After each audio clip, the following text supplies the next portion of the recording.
বাংলাদেশের জাতীয় পতাকা অবমাননার অভিযোগে রাষ্ট্রদ্রোহ মামলা করা হয়েছে ইসকনের সাধু চিন্ময় কৃষ্ণ দাস সহ ১৯ জনের বিরুদ্ধে। বাংলাদেশ বিমানবন্দর থেকে গ্রেপ্তার করা হয় চিন্ময় কৃষ্ণ দাসকে। এরপরই ক্ষোভে ফেটে পড়েন বাংলাদেশে বসবাসকারী সংখ্যালঘুরা।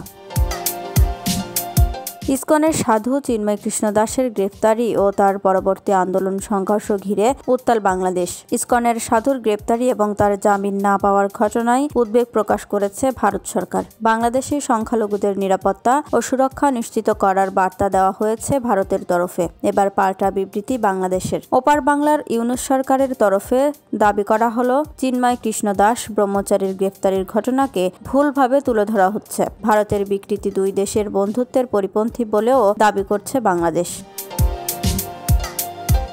বাংলাদেশে দীর্ঘ সময় ধরে জনগণের উপরে যে মানবাধিকার লঙ্ঘনের গুরুতর অপরাধ চলে আসছিল, বর্তমান সরকার তা শেষ করতে দৃঢ়প্রতিজ্ঞ। সংখ্যালঘুদেরও একই নজরে দেখা হয়, কিন্তু ভারতের বিবৃতিতে এই বিষয়টি উপেক্ষা করা হয়েছে বলে আক্ষেপ প্রকাশ করেছে বাংলাদেশ সরকার। বাংলাদেশ সরকার ধর্ম, জাতপাত নির্বিশেষে সকলকে মত প্রকাশের অধিকার নিশ্চিত করেছে এবং সংখ্যালঘুদের নিরাপত্তা নিশ্চিত করাও সরকারের দায়িত্ব।